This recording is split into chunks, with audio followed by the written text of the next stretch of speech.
At TSS, our national-based training team are on the road every day, supporting dealers no matter where they are.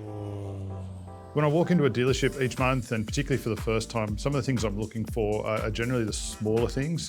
They give a real indication of what that dealership's like and how it's being run. So things like the presentation of the yard, the salespeople's desks, are they wearing name tags, are their shirts tucked in? Little things like that really give an indication. And then the biggest one is, what's the salespeople's reaction when I walk in? Do they look up straight away? Are they jumping to their feet, eager to greet me? Or are they looking to continue doing whatever it is they're doing on their computer? When we review calls with team members each month, it's quite surprising because it's that moment of reflection of hearing themselves. It's not so much what they're not doing, but also what they are doing well. So it's a really good training tool. Typically, most salespeople are aware of their shortcomings and sometimes they actually think they're doing worse than what they are. But for the most experienced guys, being able to see it in the flesh allows them to really focus on what areas they need to improve. And for the more junior members of their team, it really allows us to embed a process nice and early that they can follow for the rest of their career. I've got almost 20 years of retail experience in the automotive industry. There's nothing better than sitting down with somebody, running them through a session, imparting some of my knowledge and wisdom, and then going back and seeing them a month later and them telling me how that's worked for them and how they've seen results.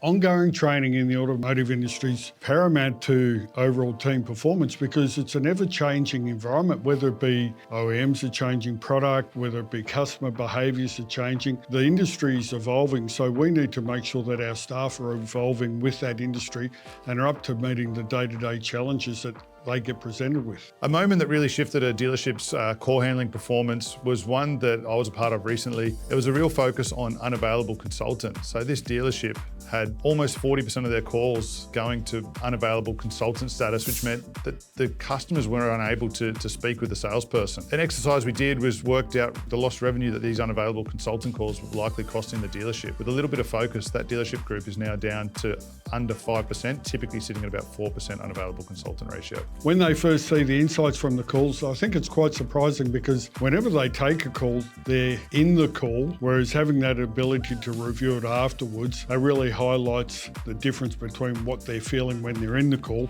and what actually may be occurring during the call. Best thing about working with dealerships is, one, the relationships that you form, but two, being able to make a difference, particularly to those newcomers to the industry who are wanting to set up a career within the industry and being able to support them and set them on their way to hopefully achieving that.